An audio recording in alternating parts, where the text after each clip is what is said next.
La Universidad Andina Simón Bolívar, sede Ecuador, es una institución viva, influyente. La gestión de sus estamentos no se queda en sus aulas, se dirige a la sociedad. Son obras, publicaciones, conocimientos, investigaciones, que les relatamos enseguida a través de Diálogos Universitarios. Diálogos Universitarios. Espacio que destaca los hechos, avances y trabajos de la Andina. Con ustedes, Diálogos Universitarios.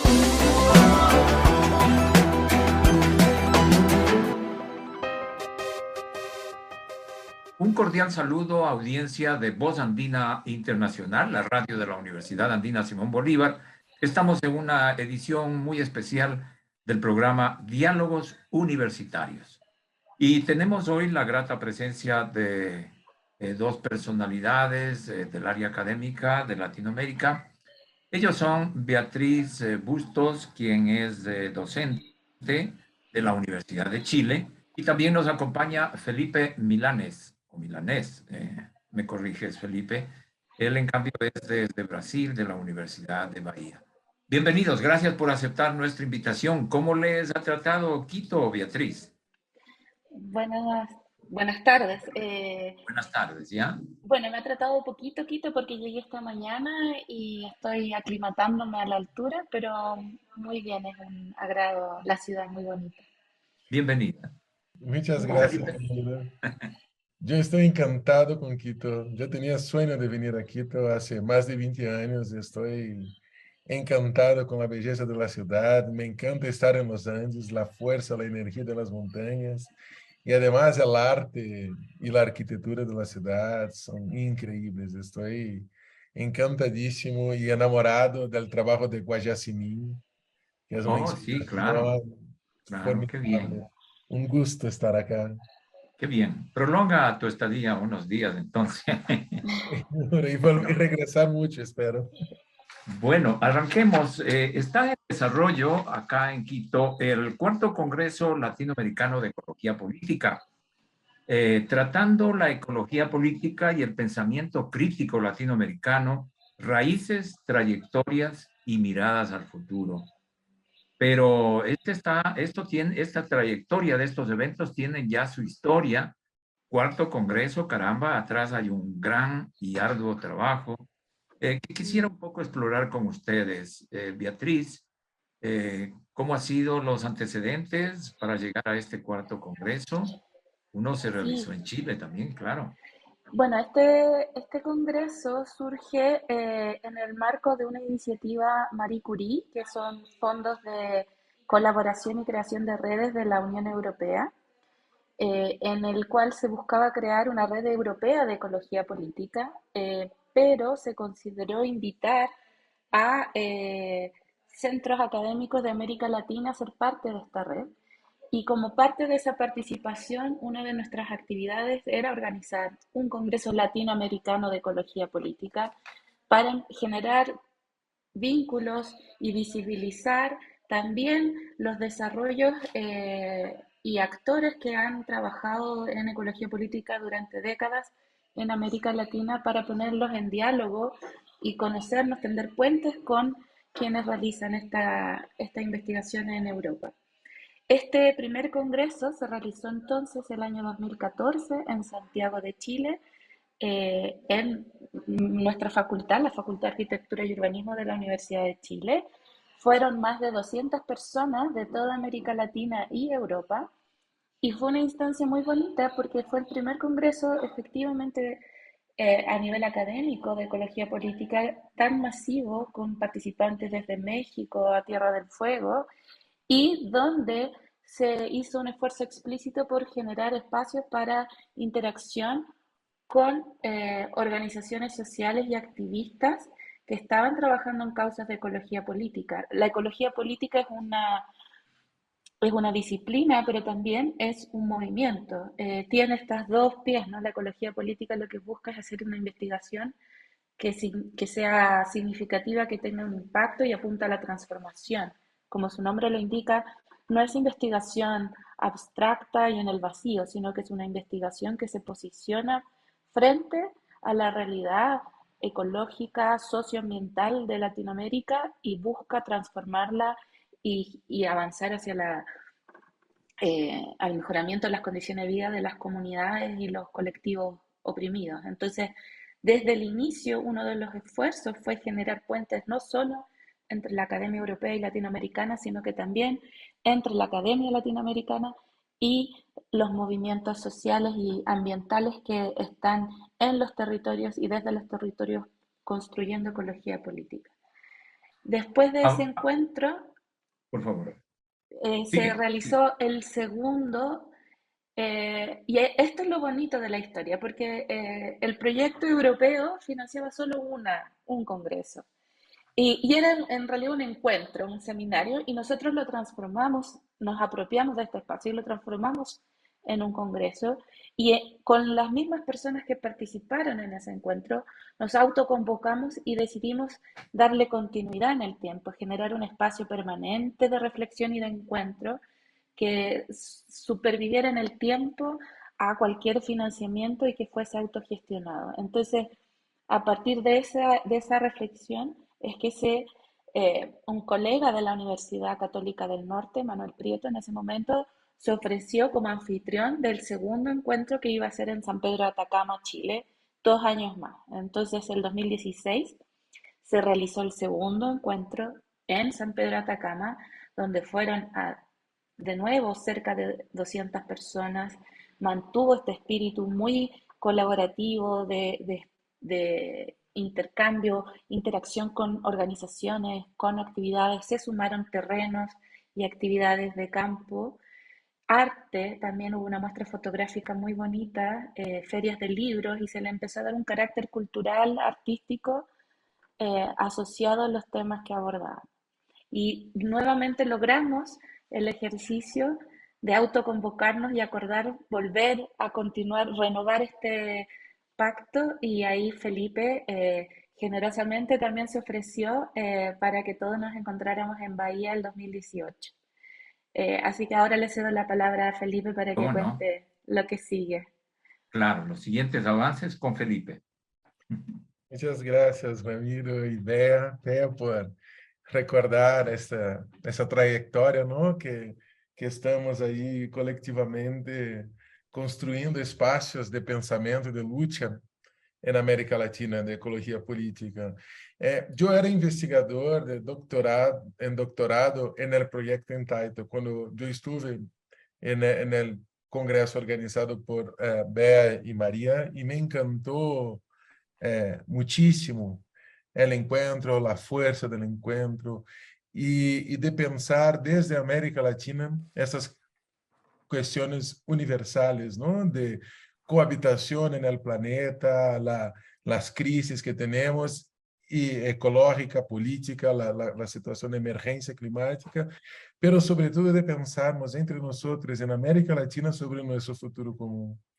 E me quedei muito inspirado também por la abertura do congresso e venindo desde uma perspectiva de estudo e trabalho que estava em Europa antes. Eu fazia doutorado na Europa como parte dessa rede.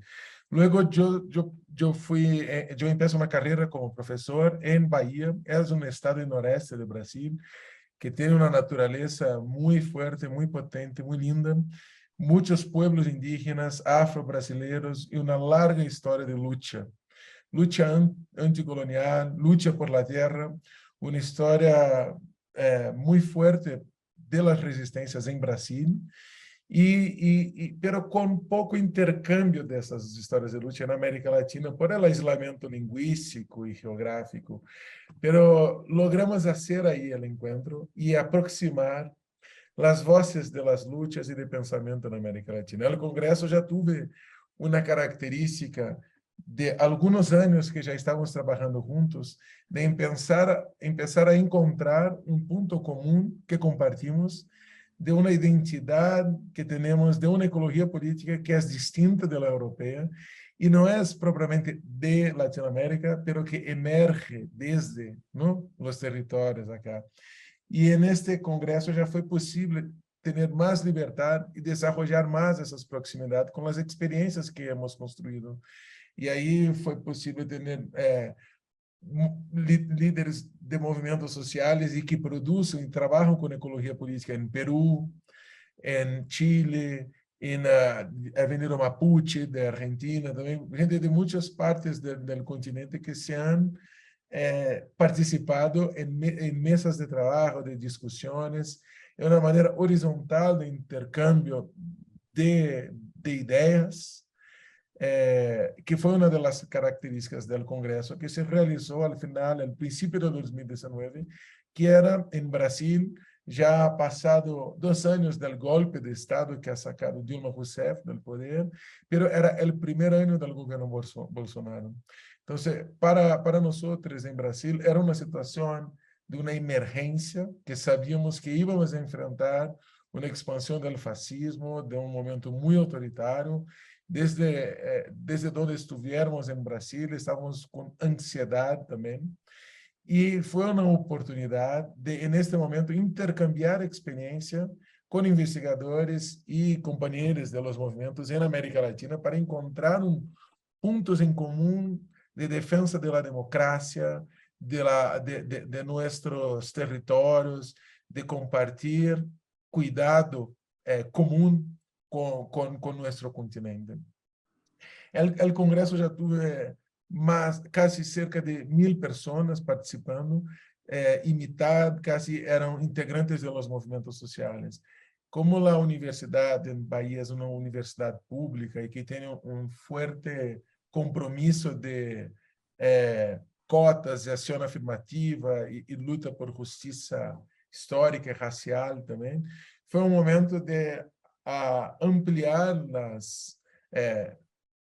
recibir la invitación de los compañeros investigadores de América Latina.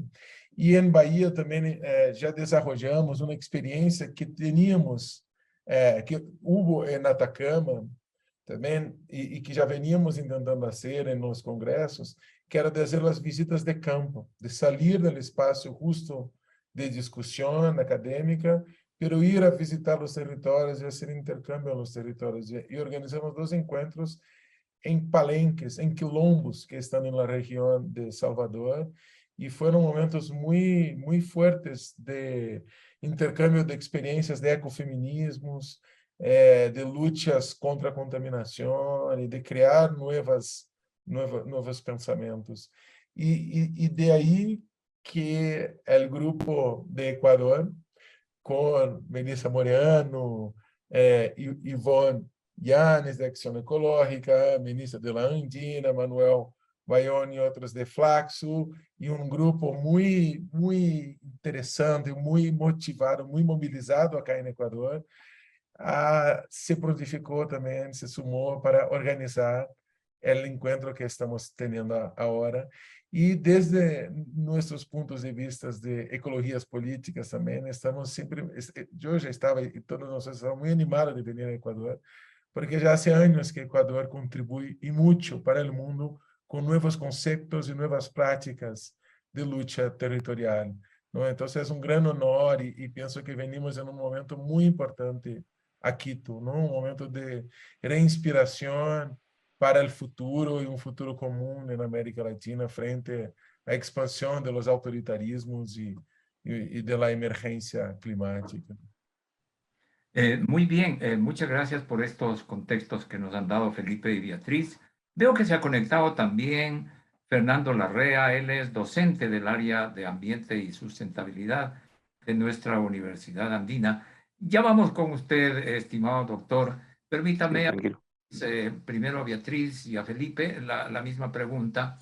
De lo que nos cuentan de esta historia de los congresos, se han consolidado ya el Congreso de Ecología Política como una entidad en sí, y va para adelante, y han golpeado las puertas de la conciencia de muchos sectores sociales. Pero esta es la parte política que quería preguntarles. ¿Han golpeado también las puertas del sector gobierno? ¿Ha habido reacciones en ese sentido hacia adelante? Beatriz, por favor. Bueno, no sé si explícitamente yo, o sea, no, como Congreso, es un colectivo que se reúne para encontrarnos y saber en qué estamos y compartir las luchas y también la solidaridad. Algo que quería retomar de lo que planteó Felipe es que cada congreso, la contingencia y la realidad de América Latina han estado muy presentes y si el 2014 eran los tratados internacionales y el cuestionamiento al neoliberalismo, en el 2016 seguimos hablando de los temas indígenas, en el 2018 hablamos de lo que estaba pasando en Brasil, con la represión y la violencia asociada a los movimientos ambientales. Hicimos un homenaje a todas las víctimas, a Berta Cáceres, recuerdo que hablamos de su figura.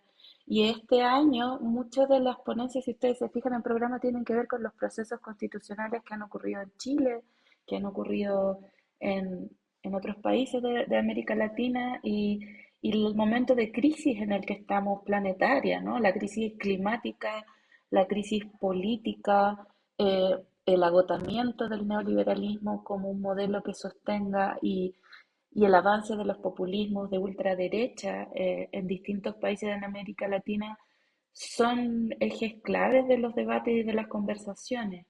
Eh, yo diría que algo que ha sido bonito y que al menos en el caso de Chile se puede mencionar es que eh, no solo el Congreso, porque uno no puede atribuirle ese peso, ¿no? Esa responsabilidad, pero es la generación de estos espacios, como los congresos de ecología política, como las cumbres de los pueblos, como otras instancias donde organizaciones territoriales y academias se han reunido, fueron generando una, una articulación que en el caso chileno se vio reflejada en el proceso constituyente, donde un grupo importante de convencionales fueron electos representando a estos movimientos, los movimientos por la defensa del agua, los movimientos por la defensa de la vida, movimientos contra la zona de sacrificio, y llevaron el ecologismo y ideas de ecología política de los derechos del agua, los derechos de la naturaleza,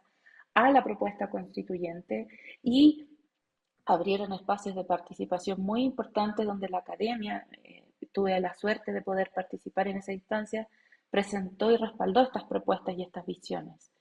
Otra cosa es lo que pasó yo estoy todavía en duelo, pero creo que eso habla de lo difícil que son estos procesos, ¿no? Y que no son lineales, sino que muchas veces son en espiral y vamos en avances y retrocesos, y el avance y el desarrollo de las ideas, ¿no? La hegemonía de las ideas versus la generación de consensos sobre hacia dónde necesitamos avanzar como sociedad, se dan en este diálogo y son procesos probablemente dialécticos, ¿no? Entonces, creo que sí, estos congresos tienen un rol importante en articular actores que están trabajando y analizando estos procesos, sistematizando, proponiendo miradas y epistemologías para comprenderlos y avanzar.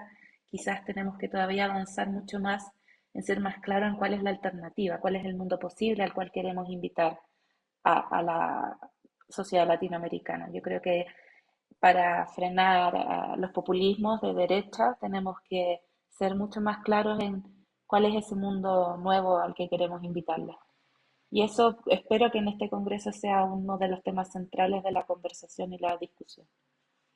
Muy bien, tu enfoque sobre este tema, Felipe, por favor.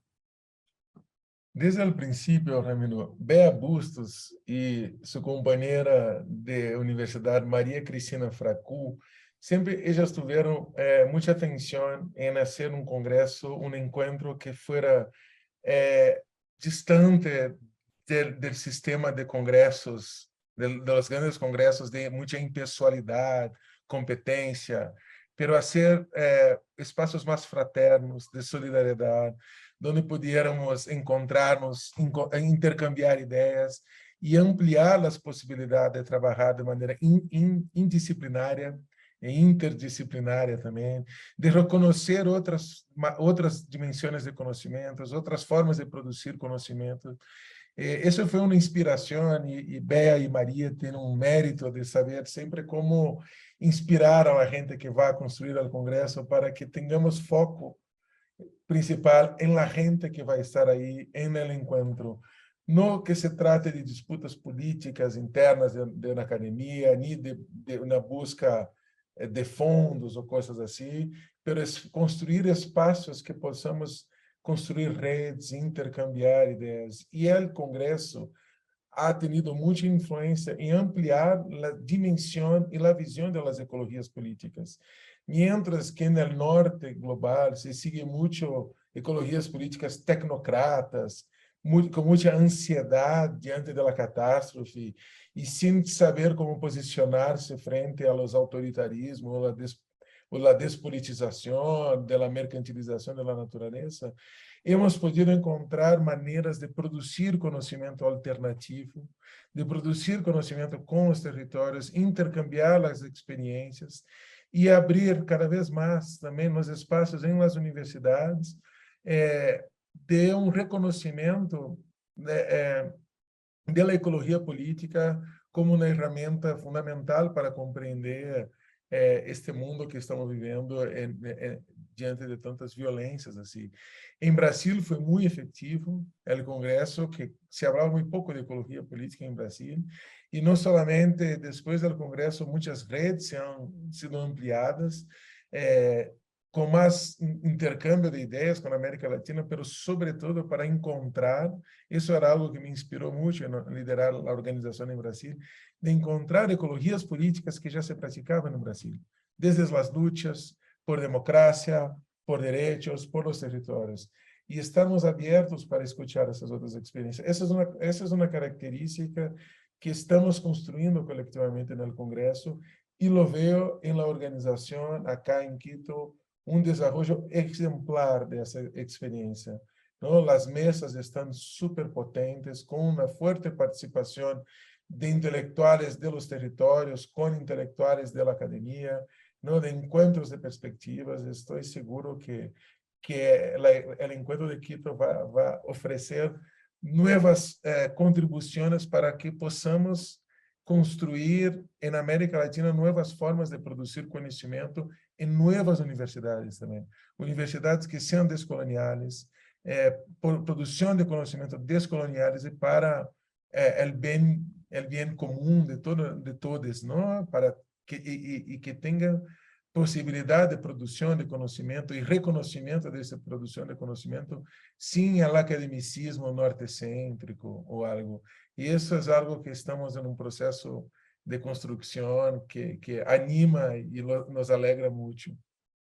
Y cómo no, de este proceso de construcción van resultando ya temas y debates actuales como el que nos va a exponer el doctor Fernando Larrea, que es sobre el modelo agroalimentario global. ¿Qué nos puede decir sobre el Congreso y sobre lo que va a ser su ponencia, doctor Larrea? Bienvenido.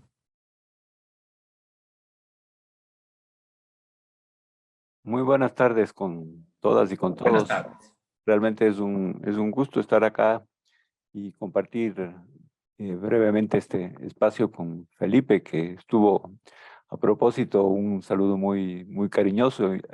Tengo un lindo recuerdo de él porque él estuvo justamente en el tribunal mío de doctorado en la Universidad Federal de Bahía. Qué bien. Entonces, tengo un recuerdo muy grato con Felipe, me da un gusto volverlo a encontrar. Igualmente un saludo para Beatriz.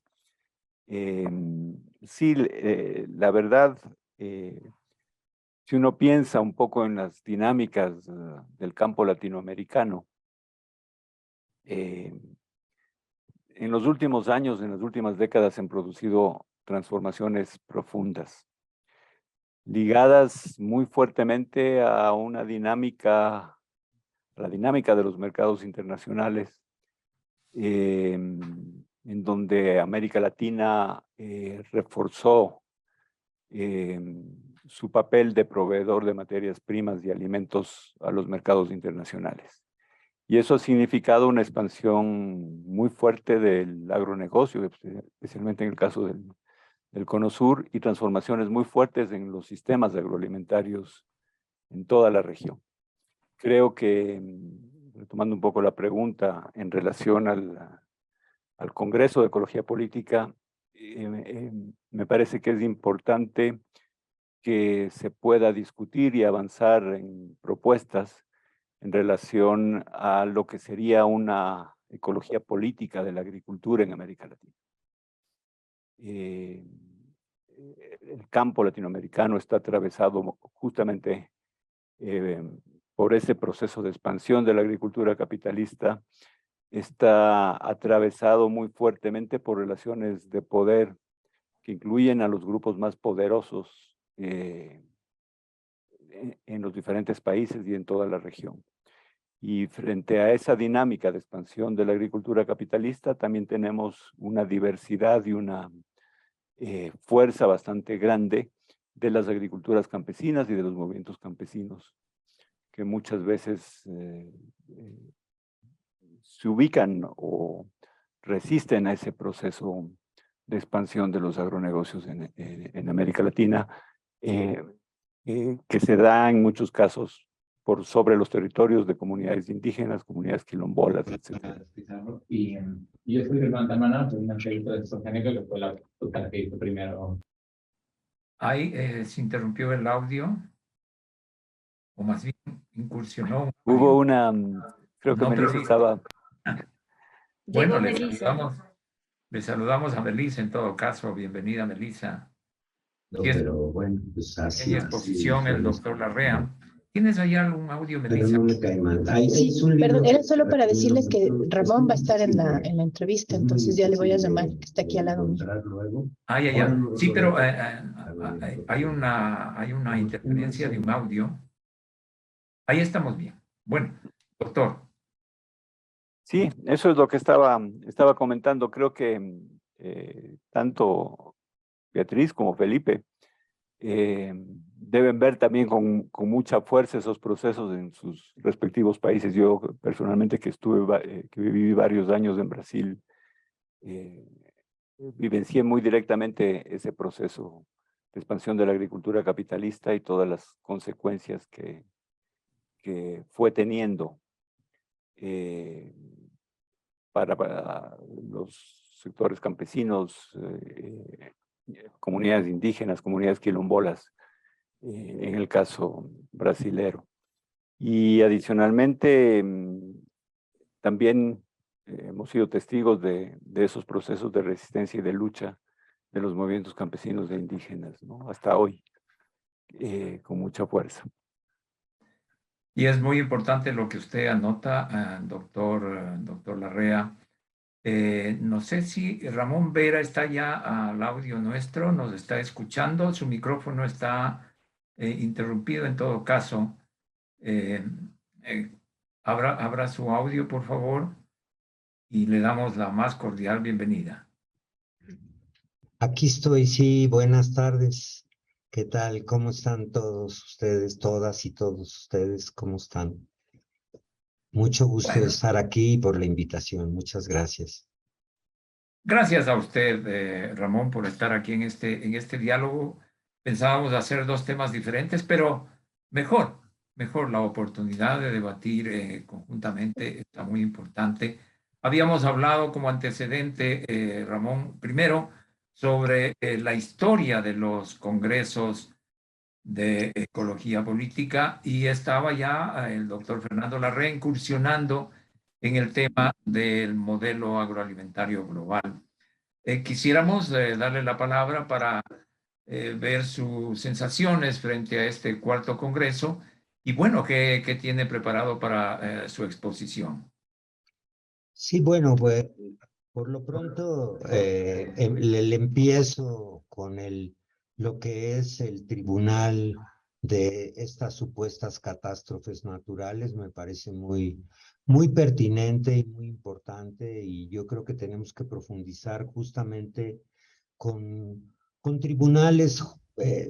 Hace un momento comentaba yo que los tribunales populares así de éticos como este que estamos teniendo ahora aquí, lo que me parece muy importante es que abren la posibilidad, abren el momento para que la gente sistematice sus agravios, entienda cuáles son las causas, los quiénes, los cuándos, los cómo, los porqués de lo que está ocurriendo, y al sistematizar sus propios agravios empieza una reconstitución de lo que es la comunidad, de lo que es la persona, de lo que son los procesos en los que está metida la gente, ¿no? Y eso ya de entrada es muy valioso, más allá de la sentencia que pueda tener el tribunal. Además, pues el trabajo, digamos, de disección y de lo que es el análisis que hacen los comisionados, las comisionadas, acaba por arrojarnos diagnósticos muy puntuales porque es el decantado de todos esos agravios que vienen sistematizándose desde las regiones, ¿no? Nosotros tuvimos en México hace un tiempo el Tribunal Permanente de los Pueblos, que fue un proceso que duró 3 años, y que allí justamente fue el tema central, el foco central era el Tratado de Libre Comercio de América del Norte que firmó México con Canadá y Estados Unidos, que en realidad es el piloto, es la matriz, el plano maestro, digamos, de todos los tratados de libre comercio, tanto multilaterales como bilaterales que vinieron después, que en realidad no son ni de comercio ni de inversión, o todo junto, pero más allá, ¿no? Y entonces la disección que se hizo en el Tribunal Permanente de los Pueblos, de eso voy a hablar en estos días, ¿no? Bueno, arrojan un diagnóstico muy, pues, pesimista y al mismo tiempo esperanzador, porque nos empezamos a dar cuenta de lo que implica que los tratados de libre comercio, si los vemos en sus detalles técnicos, es muy importante, pero de pronto nos perdemos, ¿no? En cambio, si lo vemos desde su ángulo político, de qué significan realmente, cuál es la naturaleza de los tratados de libre comercio, nos damos cuenta, como bien dijo el Tribunal Permanente de los Pueblos en México en su sentencia final, que son instrumentos de desvío de poder, son instrumentos que le abren margen de maniobra jurídica a las empresas para que tengan todo el peso que estos instrumentos abren, para que, bueno, tengan la posibilidad de operar y maniobrar y mangonear, como decimos en México, y al mismo tiempo cierran también canales jurídicos, incluso desmantelan jurídicamente todo un país, todo un estado, en aras de cerrarle a la población la posibilidad de que se defienda de lo que está ocurriendo, ¿no? Además están impuestos, ahora sí que desde la secrecía, desde lo que son, pues, maneras muy poco democráticas, lo que está ocurriendo cuando se instalan los TLCs, ¿no? Y entonces, claro, ¿qué es lo que ocurre? Que estamos en un momento, y estoy tratando de resumir lo más posible, estamos en un momento en donde el mismo derecho internacional está sufriendo muchísimo, porque es un chiste, ¿no? El derecho internacional con un desplegado de empresas que están dominando los derechos nacionales e incluso el derecho internacional, pues entonces está habiendo una subsunción, una sumisión y una subsunción de lo que es el derecho a lo que son los intereses económicos de las empresas. Y eso lo tendríamos que diseccionar, que lo tendríamos que analizar de muchas maneras, abrir reflexiones sobre esto para que se entienda qué es lo que entrañan, ¿no?, los tratados de libre comercio y por qué son promotores de tanta violencia, por qué son promotores de tanta devastación, de tanto despojo, de una cierta privatización del gobierno, porque entonces el gobierno queda en manos de las empresas privadas de una manera muy fundamental. No es nada más que haya una relación con alguna empresa, sino que estamos justamente ahora sí que enfrentados a un modelo que es las empresas gobernando, y detrás de las empresas el crimen organizado, ¿no?, que es una parte fundamental de muchas empresas. por el Bien. momento diría yo eso, sí. Magnífico. Yo quisiera pasar ahora a uno de lo que es pilar fundamental de la discusión de este Congreso, que es la mirada al futuro. Y quisiera pedirle a Beatriz cómo está viendo el futuro de la ecología política, sobre todo en lo que corresponde a las luchas sociales. Bueno, creo que tienen un rol fundamental, como siempre lo han tenido, y como rescatando de lo que decía Felipe, estos congresos han tenido un efecto muy bonito en abrir la ecología política en las academias y eso nos ha permitido expandir el uso de los conceptos y la formación de profesionales y de las futuras generaciones con esta mirada y por tanto eso debiese empezar a verse plasmado en las acciones de estas personas en los territorios. Eh, el activismo, por otra parte, tiene un rol fundamental para seguir dando voz y visualizando eh, esos horrores que estaba comentando aquí eh, el colega, que dice Melissa, perdón. Ramón. Pero efectivamente tenemos un rol ahí de ser una plataforma de voz para ese tipo de... Ramón Vera, sí, Ramón Vera. Ramón, Sí, mucho gracias. gusto Ramón, ya nos saludaremos en vivo. Igualmente, sí. Eh, entonces, pero sí creo que efectivamente, y yendo a la pregunta original que hiciste, sí creo que tenemos que avanzar en este diálogo más hacia transformar esto en un pacto político viable de gobierno. Y ahí creo que hay mucho que aprender de la experiencia ecuatoriana del principio del 2000, de la experiencia con los gobiernos progresistas de la región de las primeras décadas del 2000 y con lo que está pasando ahora con el gobierno de Boric, con lo que va a pasar con el gobierno de Petri en Colombia, y de qué manera efectivamente gobiernos que tienen una orientación progresista logran ir contra la fuerza que tiene. Por ejemplo, estaba pensando en el TPP. El gobierno de Boric va a tener que aprobar el TPP en Chile, y siendo él tenía una polera contra el TPP y estaba toda su coalición contra este acuerdo. Y la fuerza de los hechos está empujando a esta coalición de gobierno progresista que no tiene mayoría en el Parlamento, que no tiene una fuerza política suficiente para sostener o oponerse. Entonces, tenemos que ser capaces de articular desde la ecología política caminos y estrategias políticas que sean viables hacia otros caminos, ¿no? Y Muy eso bien, es Beatriz. difícil. Muy Perdón, bien, somos Beatriz. buenos para hablar, parece. Pero de un hablar muy interesante, desde luego. Pasemos con Felipe para que también nos dé su visión, aunque es reiterativo, su mirada al futuro de lo que son los retos que tenemos ahora, que se puede plantear en este Congreso de Ecología Política. Bueno, estamos en una situación particularmente tensa en Brasil para hablar del futuro, porque en 2 semanas saberemos si tenemos una discusión de futuro en la democracia o si tenemos que combatir el fascismo muy violentamente en los próximos 12 años, porque este grupo político militar, si domina esas elecciones, será una tragedia que no será un problema para Brasil, ¿no? Es un problema para toda a humanidade e seguro vai pôr em risco a Amazônia e os Andes acá e todos os lados e a inestabilidade no continente política, sabe?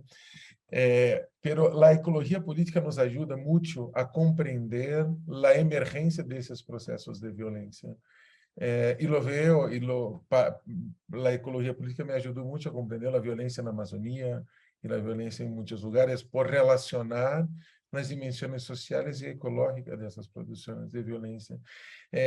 Então, a ecologia política, cara, se está desenvolvendo como uma ferramenta que oferece um aporte potente de compreensão das crises políticas e de las desigualdades, la producción de las desigualdades. Y de la misma manera también ofrece alternativas para se imaginar un futuro distinto. Y es justo este trabajo con las posibilidades de futuro tal vez sea de imaginar futuros sea una de las nuevas y más interesantes contribuciones de las ecologías políticas. Esto porque no pensamos solo en la ecología política, si pensamos colectivamente. Y desde colectivos, desde los territorios, con arte, con otras posibilidades de se abrir las imaginación para imaginar nuevas maneras, no solamente de se organizar la sociedad, pero de se relacionar con el planeta. Y esa es una contribución de traer la ecología para el centro del pensamiento social y político y económico, que es seguramente algo que me faz creer la importancia de estar aquí en el Congreso, de organizar a los próximos, porque vamos a necesitar de construir herramientas para aprender a convivir, sobre todo frente a la ultraviolência da extrema-direita, não? A violência genocida e ecocida. E quando atravessarmos este momento terrível, que espero em Brasil empecemos a atravessar já em 2 semanas, teremos que reconstruir não somente um país, pero formas de estar viver em conjunto, sabe? E a ecologia política eu lo vejo como uma das herramientas más ricas del conocimiento, que puede aportar ideas que se pueden ser compartidas, experienciadas y recriadas y reconfiguradas. En la misma línea, doctor Fernando Larrea, ¿cuáles serían sus reflexiones respecto a lo que estamos hablando, ¿no? Que puede ser complicado aventurarse a mirar al futuro. Bueno, creo que efectivamente pensando un poco desde la perspectiva en el campo en el que yo me muevo más directamente, tiene que ver justamente con las discusiones alrededor de los procesos sociales, políticos en el campo latinoamericano. Me parece que efectivamente hay dinámicas que son alentadoras y que provienen justamente desde aquellos lugares más, a veces más remotos, y en donde se están construyendo efectivamente alternativas y procesos de transformación de los sistemas agrarios y alimentarios. Me parece que en esa línea, las luchas que han levantado a nivel internacional los movimientos campesinos, los movimientos indígenas, han ido generando un conjunto de planteamientos y propuestas que son cada vez más fuertemente debatidas en espacios como este Congreso de Ecología Política, ¿no? Particularmente tiene interés las alternativas alrededor de los planteamientos de soberanía alimentaria, que es un planteamiento que nació justamente como planteaba Ramón. Nació en las organizaciones de México, en los procesos de resistencia al Tratado de Libre Comercio de América del Norte. La noción inicial del concepto de soberanía alimentaria después fue asumida por las organizaciones de la Vía Campesina, y eso llevó a una dinámica de coordinación internacional de los movimientos campesinos alrededor de la Vía Campesina, que permitió posicionar la discusión de la soberanía alimentaria a nivel internacional como una propuesta alternativa para transformar los sistemas agroalimentarios. Y cuando me refería a que se van generando como una serie de propuestas desde abajo, debemos considerar la importancia que va adquiriendo como una respuesta frente a las condiciones difíciles que genera precisamente los procesos de expansión capitalista en la agricultura, la propuesta de la agroecología como una propuesta de formas concretas de producir desde lo que serían los saberes campesinos, de los saberes indígenas, presentes en el escenario latinoamericano. En los últimos años hemos sido testigos de un crecimiento exponencial de las experiencias de producción agroecológica en varios de los países latinoamericanos. Y en ese sentido, me parece que buena parte de las luchas y de los horizontes alternativos que pueden ir planteando los movimientos campesinos e indígenas en relación a la producción alimentaria y a la alimentación, van a ir justamente en esta línea de favorecer o fortalecer la soberanía alimentaria y la agroecología como parte de sus planteamientos para intentar desde abajo ir transformando los sistemas agrarios. Sí, un poco. La lucha viene a ser clave en todo este esquema que ustedes han planteado como la mirada al futuro, ¿no? Ramón Vera, ¿usted cómo lo ve desde el punto de vista de lo que es su perspectiva, de lo que nos mencionó los tratados de libre comercio, de cómo nos mangonean? Acá también en Ecuador se mangonean, no solo eso es mexicano. Qué bueno.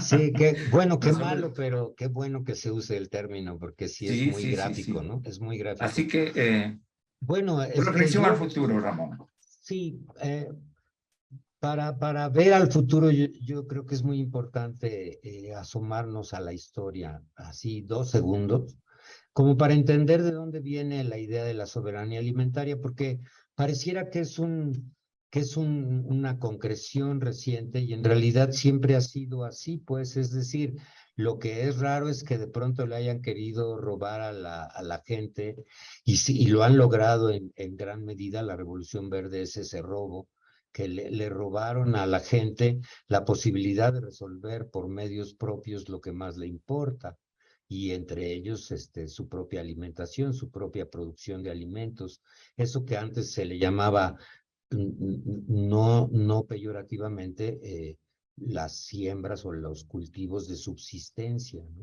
Pero subsistencia como eso que subyace a la existencia, es decir, lo fundamental, ¿no? Y eso incluso te llevaba por caminos paralelos a lo que es la economía de la escasez. Lo que pasa es que ahora sí que la famosa Revolución Verde lo que vino a hacer es a deshabilitar al campesinado, a arrancarlo de sus entornos de subsistencia y al mismo tiempo también robarle, erosionarle, prohibirle, incluso quitarlo de su posibilidad de tener sus propias estrategias, sus propios saberes, ¿no? Y todo esto que le llamamos agroecología, a fin de cuentas es una recuperación de todo eso, es una recuperación de toda esta gran sapiencia de siglos, de milenios, que de algún modo se junta pues, con técnicas contemporáneas que nos dan una perspectiva de futuro que es muy amplia porque tiene todo ese horizonte para atrás, sobre todo cuando los agroecólogos y agroecólogas no piensan que son ellos la solución, sino que están pendientes de lo que es lo que los saberes de los pueblos, de las comunidades les pueden decir, ¿no? Si son gente que es flexible, abierta y no llega con una mentalidad de que soy el técnico agroecólogo y ya con esto ya nos salvamos todos, yo creo que en ese momento la agroecología es una gran herramienta de futuro, pensando en el futuro, la agroecología de raíz campesina, como se le dice ahora en la misma vía campesina, da peso a todo un futuro que puede haber y que reivindica justamente todo lo que ya de por sí hacían los campesinos, las campesinas, y entre ellas lo que es el cuidado de las semillas, ¿no? El cuidado de las semillas para poderlas reproducir, para poderlas guardar, para poderlas intercambiar y que haya una agricultura independiente, porque la soberanía alimentaria está atada a eso también, que sea una agricultura independiente, ¿no? Esa agricultura independiente que de algún modo las empresas odian, ¿no? Las empresas odian algo que les roba el mercado de tal magnitud, un mercado de tal magnitud. Entonces, a nivel del futuro, siento que por ahí tenemos una avenida muy amplia o muchas avenidas, muchas veredas por todos lados en el continente para poder ir avanzando, ¿no? Muy bien, yo les quiero pedir para ir cerrando una breve intervención, un pensamiento dirigido hacia la gente, hacia el ciudadano latinoamericano. Parecería que la discusión solo puede llegar a ser académica o estar en congresos de este tipo, pero todos podemos contribuir para ese futuro. ¿Qué le dirían ustedes a la sociedad, al individuo latinoamericano? De un gran sector, como se ha mencionado aquí, del sector indígena, han dado potentes y poderosas respuestas, pero el ciudadano común y corriente, ¿qué puede hacer? Les pediría un pensamiento al respecto para ir cerrando. Empezaríamos con Beatriz. Bueno, creo que la ecología política uno la hace todos los días al momento de decidir desde qué comer, a cómo moverse en la ciudad, y también desde prácticas de cómo el ejercicio de la solidaridad, del ser parte de una comunidad, eso también es ecología política. Creo que tenemos que aprender a escucharnos más, a entender cuáles son los miedos que nos limitan y que nos llevan a tomar ciertos caminos, y construir entendimiento. Más que decirle a otro qué es lo que puede hacer, creo que tenemos que aprender a escucharnos y a acogernos desde la... Y ahí el feminismo ha enseñado mucho y tiene mucho camino que aportar desde las políticas del cuidado, desde las relaciones de solidaridad y colaboración. Todas y todos aportamos, y tenemos que también aprender a vivir en la diferencia, ¿no? Respetar la diferencia. Entonces, creo bueno, quisiera terminar invitándolos a que sigan el Congreso, que va a estar transmitido en un canal de YouTube. Van a estar todos los paneles y las mesas, que son virtuales, transmitidos por Zoom para quienes quieran participar, escuchar y conocer. Va a haber quienes están en Quito, pueden ir a la Universidad Andina Simón Bolívar, donde va a haber una feria agroecológica, va a haber festival de arte, va a haber una feria del libro, van a haber ruedas, talleres y plenarias con gente súper, súper potente que va a ayudar a que el espíritu salgamos todos con el corazón llenito. Así que están todas y Muchísimas todos gracias. invitados a seguirnos en las redes. ¿Cómo no? Muchísimas gracias, Beatriz Bustos, por acompañarnos este día. La reflexión de Felipe Milanés. Bueno, quería agradecer a ustedes por la oportunidad de hablar y de estar acá también Siempre a las órdenes. en el Congreso. Ayer, cuando yo llegué en Quito, yo estaba con tanta saudade, decimos, ¿no? Extrañaba tanto de mirar la montaña, de estar en los Andes. Hay una energía tan potente en las montañas acá. Hay una comunicación con las montañas. Yo cuando llego cerca de los Andes, yo siento un chamado, assim, há uma história que a cordillera conta. E eu estava, há anos que eu já não via a cordillera, desde antes da pandemia, e foi muito especial essa sensação. E eu vejo a cordillera como um ponto de encontro de nossos pueblos todos em Latinoamérica. E a sensação que eu tuve de quando se vai bajando o avião acá em Quito, não? E vamos vendo os vales, não? E penso também quando recebi a os colegas em Bahia, a beleza da Bahia de Todos os Santos, não? Outro centro do mundo. E isso é algo que me encanta muito de viajar por nossos países e conhecer nossos territórios e aprender a amar os territórios, encontrar pontos em comum que temos por detrás das linhas coloniais que nos separam. Não é como pensar um futuro comum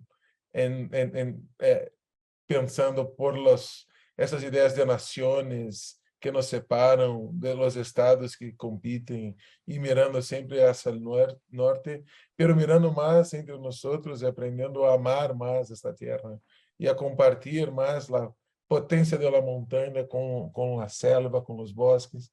E penso que a ecologia política pode ajudar a isso. Eu creio em momentos tão difíceis como este que vivimos em Brasil, agora com o fascismo de Bolsonaro, são momentos de expressar mais solidariedade entre os pueblos latino-americanos e é Es un honor estar acá y les digo para la gente que aprenda a conocer más de los pueblos, de los otros pueblos, expresar solidariedad y conocernos a más entre nosotros para construirmos un continente unido, ¿no? Eso es fundamental para salirnos de los extremismos que nos separan y nos distancian y nos oprimen y destruyen nuestros territorios, ¿no?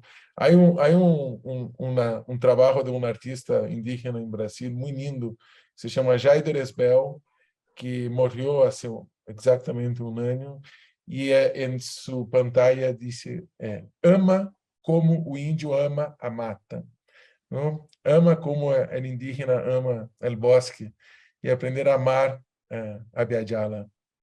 Muchas gracias. No, gracias a usted, Felipe Milanés. Será hasta una próxima oportunidad. Y ahora sí quisiéramos escuchar el pensamiento de cierre de Fernando Larrea. Sí, yo creo que en este momento vivimos tiempos duros, tiempos difíciles. Efectivamente hay una crisis que tiene múltiples expresiones y que está en curso. Y eso lleva a que las personas tengamos muchas veces enormes dificultades hasta para garantizar el sustento de la vida, ¿no? Y me parece que en esa situación y en estas circunstancias hoy más que nunca necesitamos juntarnos, necesitamos construir comunidades vivas que nos permitan desarrollar las salidas a los problemas más inmediatos que tenemos y al mismo tiempo contribuir también para lo que son las soluciones más a los problemas más globales, ¿no? Donde todos tenemos que efectivamente poner nuestro hombro, resistir contra aquello que nos desmejora, que nos maltrata, y al mismo tiempo encontrar caminos colectivos de salidas y de solución a los problemas, ¿no? Y particularmente en el tema de la alimentación, que es como lo básico, eso es fundamental, ¿no? Tenemos que dejar de oír las propagandas de las grandes empresas y pensar, como planteaba Ramón, cómo garantizar autónomamente nuestro alimento, ¿no? En base a alianzas precisamente con quienes tienen la posibilidad de producirlo en condiciones ecológicas adecuadas, sin destruir la naturaleza. Muchísimas gracias por haber asistido a esta reunión, doctor Fernando Larrea. Y el punto final lo va a poner Ramón Vera. Bueno, yo les agradezco mucho que así sea. En realidad a mí me gustó tanto todo lo que dijeron, tanto Beatriz como Felipe, como Fernando, como usted mismo, que podría irme así. Lo único que diría es que qué bien que se abran espacios de diálogo. Yo creo que necesitamos abrir espacios de diálogo en todas partes para escucharnos, para que de alguna manera entre escucharnos y cuidarnos surja una manera diferente de relacionarnos. A fin de cuentas, ecología política no es más que eso, es como entender qué relaciones hay entre nosotros y todo lo demás. Y es a partir de eso que todo eso se convierta en nuestro instrumento como de relación con una manera de ver el mundo entre todas y todos, ¿no? Entonces, pues muchas gracias por la invitación, muchas gracias por permitirme estar aquí con ustedes y les mando un gran abrazo. Eso. Abrazos a todos también y como usted dice, doctor Vera, abriendo espacios para escucharnos. Ese es así es. Creo que del Congreso, pero sobre todo de este medio de comunicación de la Universidad Andina Simón Bolívar, Voz Andina Internacional, que busca eso, llegar a la sociedad con pensamientos como los que han expresado en el transcurso de esta reunión. Hasta una próxima oportunidad. Muchísimas gracias. Voz Andina Internacional presentó Diálogos Universitarios, la gestión de la Universidad Andina Simón Bolívar, sede Ecuador, en las voces de sus representantes. La universidad no se queda en sus aulas, se dirige a la sociedad. Diálogos Universitarios. Sus obras, publicaciones, conocimientos, investigaciones, les hemos resaltado en Diálogos Universitarios. Espacio que destaca los hechos, avances y trabajos de la Andina. Hasta la próxima.